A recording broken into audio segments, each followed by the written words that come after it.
Dans Ça ne va pas de soi, nous allons aujourd'hui parler du métier de l'accompagnement.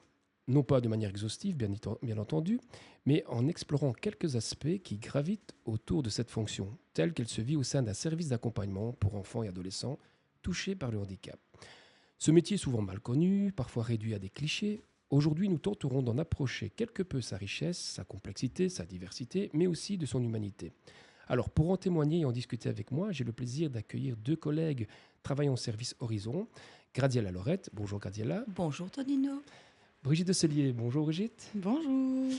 Voilà, alors pour rentrer peut-être dans le sujet assez rapidement, je voudrais poser une première question peut-être à Gradiela. Quand tu expliques ton métier, par exemple, à quelqu'un qui ne le connaît pas du tout, tu en dis quoi en quelques mots?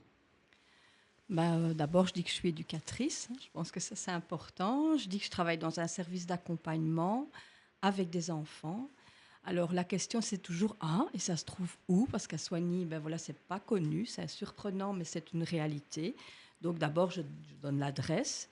Et puis, ben, j'explique voilà, que c'est pas que des activités, parce que quand on dit enfant, on dit aussi, tout de suite, les gens pensent animation, activité, loisirs. Alors, ben, un petit peu, oui, ça en fait partie, mais je parle surtout de la globalité, du travail avec les familles qui, moi, me plaît énormément, du travail avec le réseau. Et voilà que c'est un tout, que ce ne sont pas seulement des activités, bien évidemment. Et donc, voilà, si on s'intéresse, je peux encore expliquer plein de choses, mais Oui, je pense que c'est déjà pas mal. oui, on va y venir tout doucement, à son aise, hein. On est là vraiment pour débattre, pour discuter et pour essayer de justement, effectivement, de témoigner un peu de ce que c'est que notre métier. Je me retourne un peu vers toi aussi, Brigitte. Peut-être la même question presque. Comment tu racontes quand on te demande ce que tu fais comme métier, comme boulot, au fond? Un peu comme ma collègue Graziella, j'explique un peu où on est. Euh, Ce que je dis aussi, c'est que on est là aussi pour soutenir, un peu comme tu disais, hein, dans la globalité, mais soutenir effectivement les familles, parce que le handicap, c'est pas que l'affaire de l'enfant, c'est aussi l'affaire de toute la famille, les frères et sœurs, l'enfant bien évidemment. Et, euh, et donc que ça se décline en plein de choses. Gratiel a parlé des activités. Ça, c'est un média qu'on utilise quand même pas mal. Il y a les entretiens qu'on fait à domicile. Il y a les visites dans le réseau. Gratiel en a parlé aussi. Il y a aussi toutes les choses qu'on doit inventer au fur et à mesure, puisque l'accompagnement, il est quand même centré sur l'enfant ou sur l'adolescent. Et donc, ils ne sont pas tous avec une étiquette standard. Et donc, il faut qu'on adapte. Et donc, on essaye d'adapter au fur et à mesure. On pourrait dire quelque part que l'accompagnement est très diversifié quand j'entends ce que tu dis au niveau de ce que vous mettez en place. Mais j'ai peut-être une question parce que je sais que vous travaillez depuis un petit moment dans l'accompagnement. Est-ce que pour vous, à un moment donné, la définition d'accompagnement a changé entre ce que vous pouviez imaginer ce que ça pouvait être et finalement ce que vous faites aujourd'hui? Alors, je sais que c'est une question pas évidente, mais voilà, s'il n'y a pas de réponse, il n'y a pas de souci, mais est-ce qu'il y a quelque chose qui a changé à un moment donné dans l'histoire de votre accompagnement, de votre travail, de votre métier, sur la vision de l'accompagnement? Moi, je suis là depuis le début de la création du service Horizon. Et donc, au départ, il y avait, oui, quelques missions, mais c'était très flou. Et donc, on a créé petit à petit. Et je pense que c'est au contact des gens, des familles, du handicap, du réseau qu'on a évolué et qu'on s'adapte aussi. C'est vrai que je pense que déjà, il y a le PAI, donc c'est le projet individuel de chaque jeune. Et cet accompagnement est très, très réfléchi au cas par cas. Et voilà, c'est comme ça que ça évolue dans mon travail, quoi. Tout à fait. Moi, je trouve que effectivement, c'est un peu flou pour les gens du réseau, quelquefois. Euh, on n'a pas beaucoup de. On a l'impression des fois qu'on ne nous entend pas. Un peu comme les familles de nos jeunes, finalement. On passe un peu inaperçu. Alors que on observe, on travaille beaucoup dans l'intime, puisque c'est des personnes qui nous racontent leur parcours. Les enfants, aussi, pareil, on prend le temps de les observer, de les voir évoluer, ce qui peut être très chouette, mais on a peu de visibilité. Enfin, en tous les cas, c'est l'impression que j'en ai. Quand on va, alors pas dans le secteur à Vic même, mais dans le secteur en dehors de la Vic.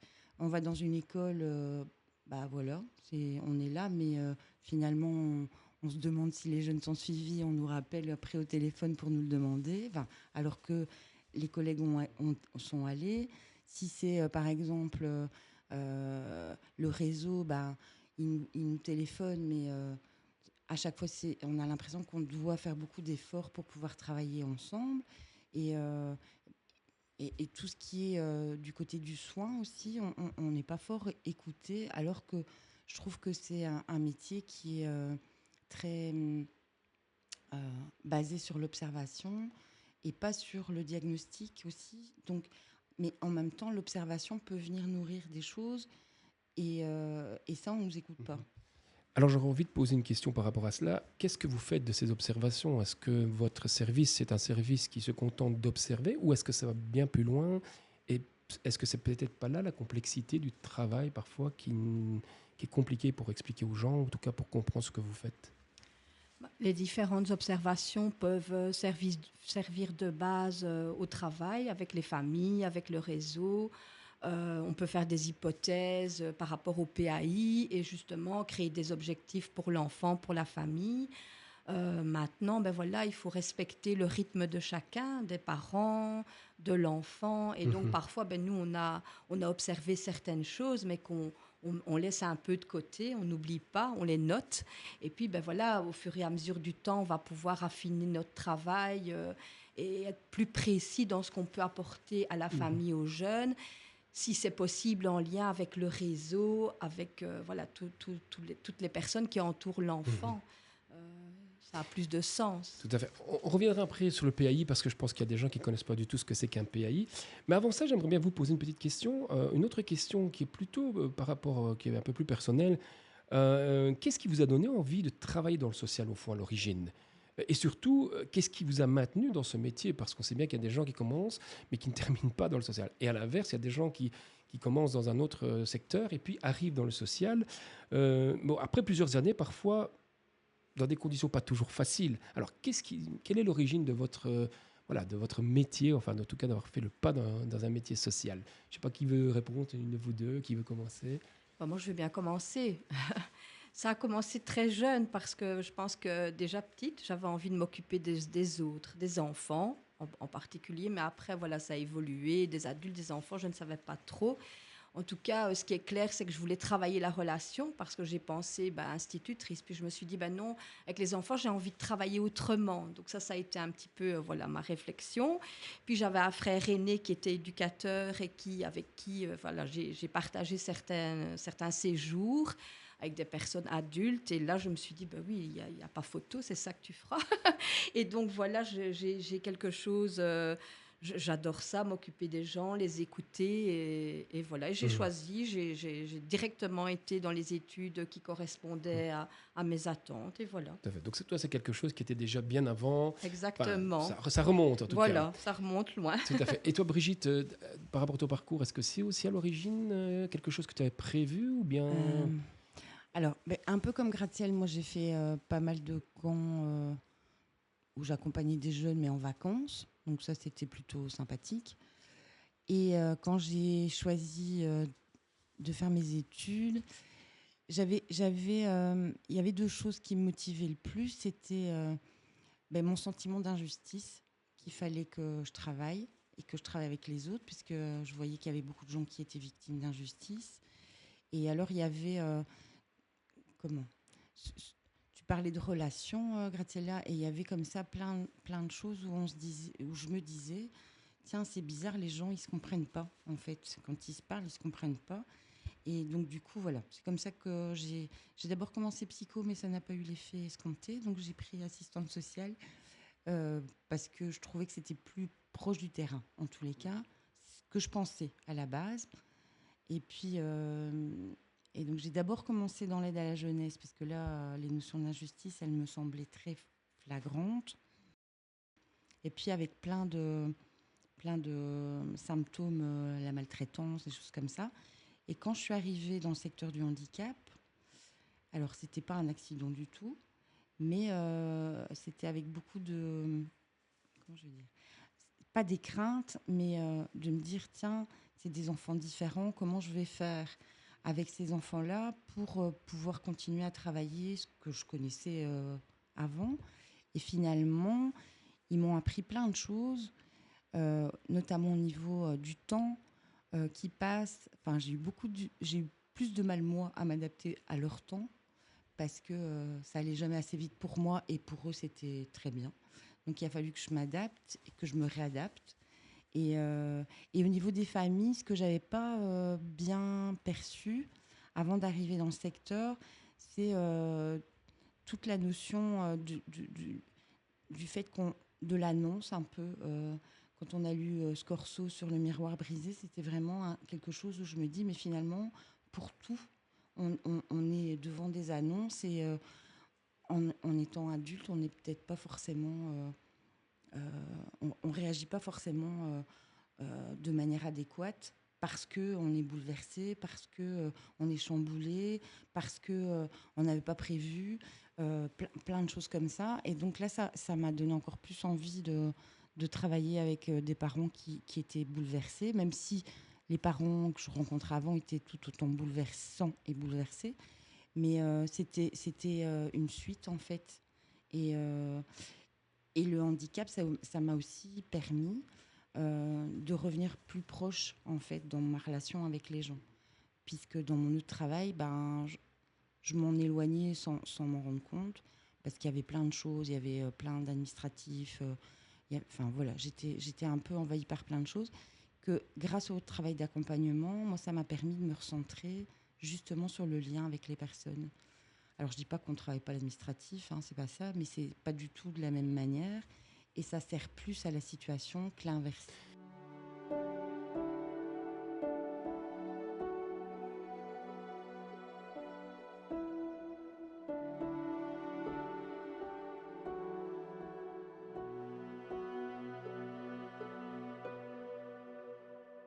De ce que j'entends chez tous les deux, je profite peut-être parce que ça me vient maintenant en tête, mais on entend trois mots quand même importants, hein. L'aspect relation, l'aspect lien et l'aspect émotion.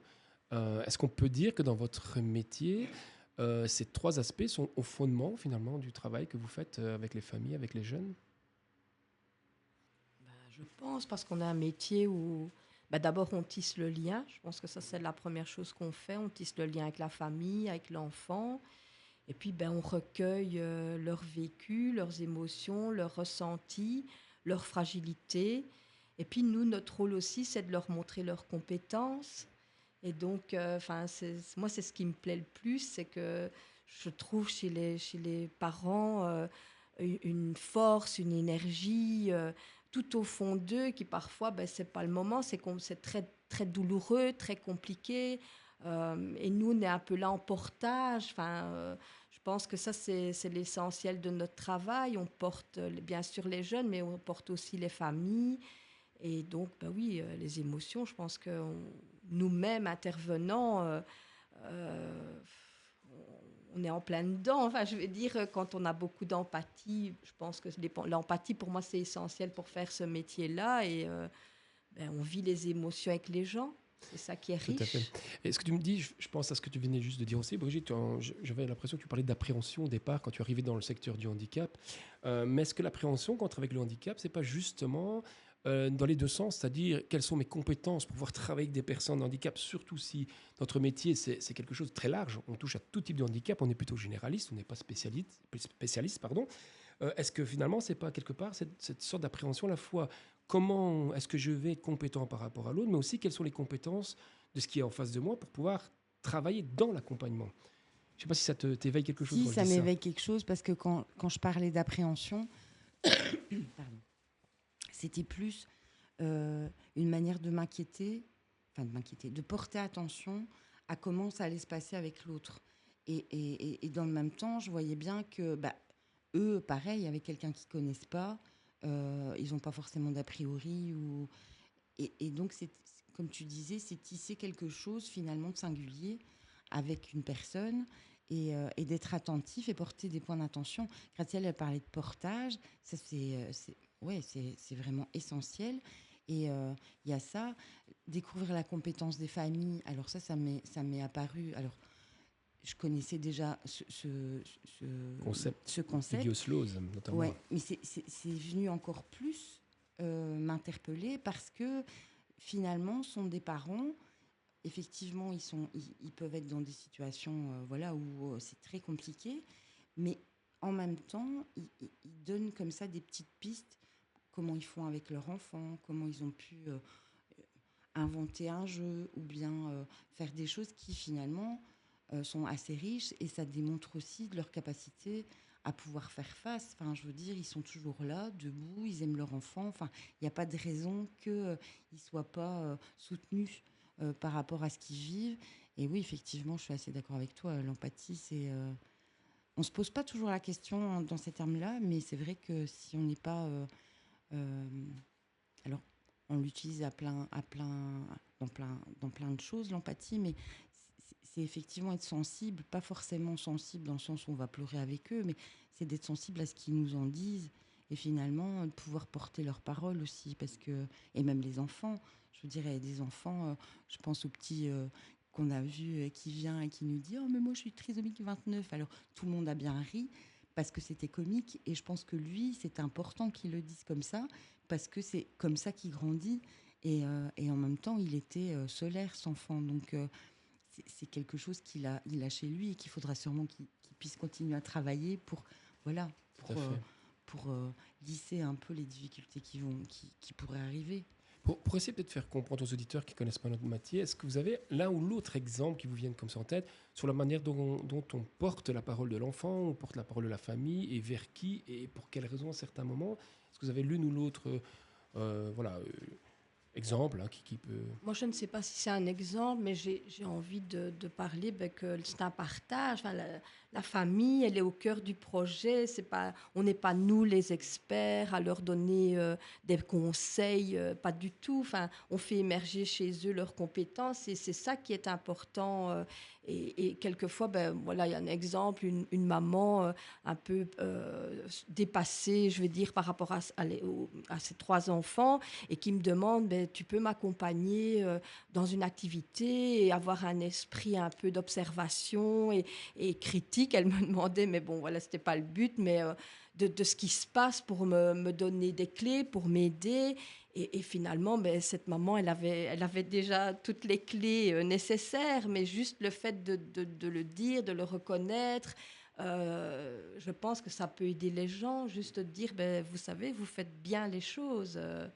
Voilà, ça c'est un exemple que j'ai vécu et je pense que ça a porté puisque la maman avait demandé qu'on renouvelle l'expérience. Mais voilà, c'est pas le but d'aller 10 fois, c'est le but de montrer à madame, mais voilà, madame, vous avez plein de compétences, vous pouvez faire des choses avec vos enfants, vous pouvez mettre, ici c'était question de cadre et limites et de bienveillance et voilà, voilà.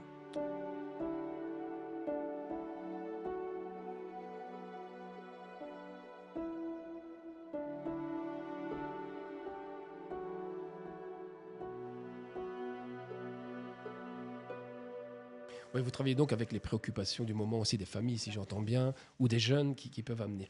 J'imagine que vous avez peut-être quelques dispositifs aussi qui permettent d'avoir ces espaces finalement euh, pour recevoir cette parole, au fond. Est-ce qu'il y a quelques dispositifs que vous pouvez illustrer brièvement, hein? On n'est pas là pour parler de tous les dispositifs, mais pour les gens qui commencent à connaître après nos services. Les dispositifs par rapport aux jeunes ou Oui, par oui, enfin, exemple.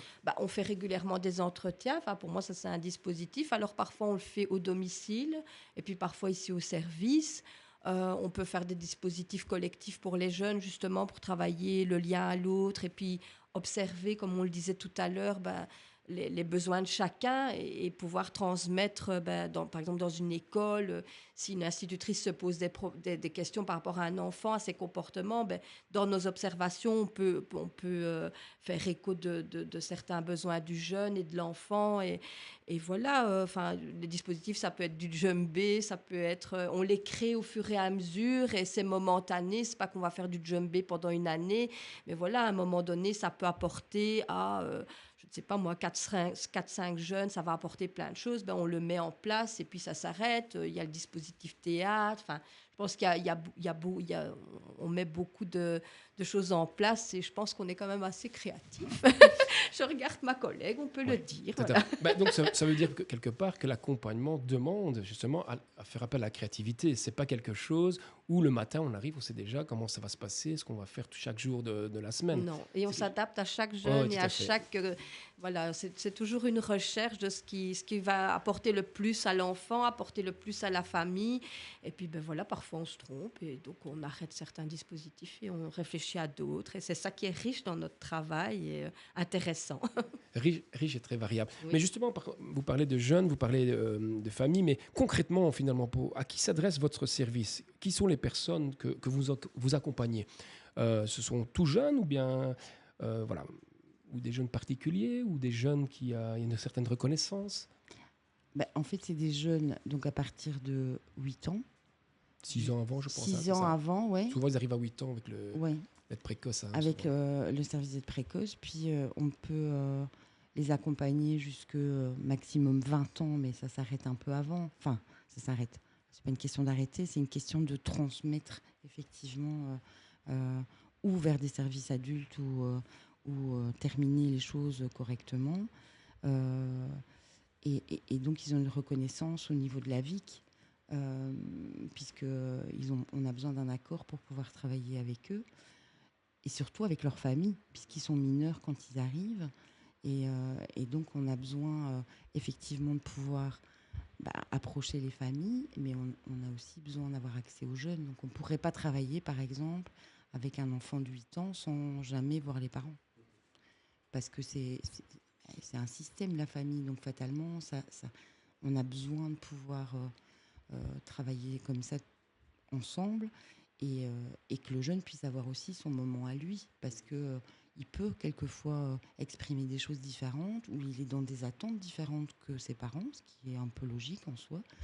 Mais, et de voir comment on peut faire pour raccommoder un peu, enfin rapprocher en fait les attentes de part et d'autre, et ça peut donner effectivement des choses très chouettes où effectivement le parent n'avait pas compris, puis finalement revient un peu sur sa position. Et puis souvent, moi au début, j'étais un peu étonnée parce que la première chose qu'un parent pouvait faire quand par exemple, le garçon était pas sage à l'école, enfin j'invente un petit peu, mais c'était de le punir d'activité. Alors je dis, zut, nous on prend les activités justement pour Comme outil de essayer, travail. comme Oui. outil de travail et justement pour travailler un peu tout ça. Et donc en allant expliquer un peu plus aux parents, en disant à quoi ça servait, enfin vraiment expliquer. Mais finalement là, on pouvait travailler sur une autre manière de marquer le coup quand ça n'avait pas été à l'école par exemple. Et donc le jeune pouvait quand même bénéficier du dispositif collectif. Et d'un côté, et d'un autre côté, on pouvait aussi travailler sur ce qui se passait à l'école finalement. Ça permettait à tout le monde de s'enrichir un peu sur comment ça se passait pour lui. Et donc voilà, c'est un peu... ouais. Et en grandissant, on essaie de travailler effectivement avec les jeunes qui ont 18 ans, ils sont majeurs, donc ils peuvent aussi prendre des décisions pour eux, même s'il y a d'autres choses qui peuvent se mettre en place. Mais d'aller chercher leur allez, je trouve le mot. Leur consentement, excusez-moi, c'est aussi important, qu'ils soient majeurs ou pas, en clair, et de pouvoir travailler avec ça, avec les parents, c'est aussi important de leur montrer que finalement, c'est un enfant différent, mais comme les autres. Mhm. Quand tu disais tout à l'heure que le type de public, c'est la reconnaissance de la VIC, donc c'est la reconnaissance du handicap, je me retourne peut-être vers toi, Gazela aussi. Est-ce que c'est aussi facile que ça, le côté du handicap, parce qu'il est toujours reconnu? Qui détermine finalement s'il y a handicap ou pas? Est-ce qu'il y a eu des expériences aussi parfois un peu plus C'est pas compliquées? toujours facile parce que voilà, le parent il fait son parcours. Alors il y a des diagnostics très précis à la naissance. Voilà, là, c'est plus facile. J'ai pas envie de dire ça, mais voilà, les C'est choses posé. sont Les choses sont dites, c'est posées, sont dites. posé et Ouais. on peut avancer. Alors il y a d'autres personnes, des parents qui se rendent compte qu'il y a des difficultés, mais ils ne savent pas exactement quoi. Ils voient bien que l'enfant il est un petit peu à côté, à plusieurs niveaux. Et donc notre travail c'est un peu aussi d'accompagner ces familles-là dans leur démarche pour avoir un diagnostic auprès de médecins, c'est pas toujours facile. Bah, déjà, il y a l'attente, on sait bien, au niveau des pédopsychiatres, à l'heure actuelle, c'est très très long. Donc voilà, il y a ça. Et puis il y a tout à l'heure, Brigitte en parlait, cette notion un peu de deuil, entre guillemets, de l'enfant. Voilà, qui n'a pas de difficulté. Et donc voilà, tout ce travail-là, voilà, on peut le faire aussi, quoi.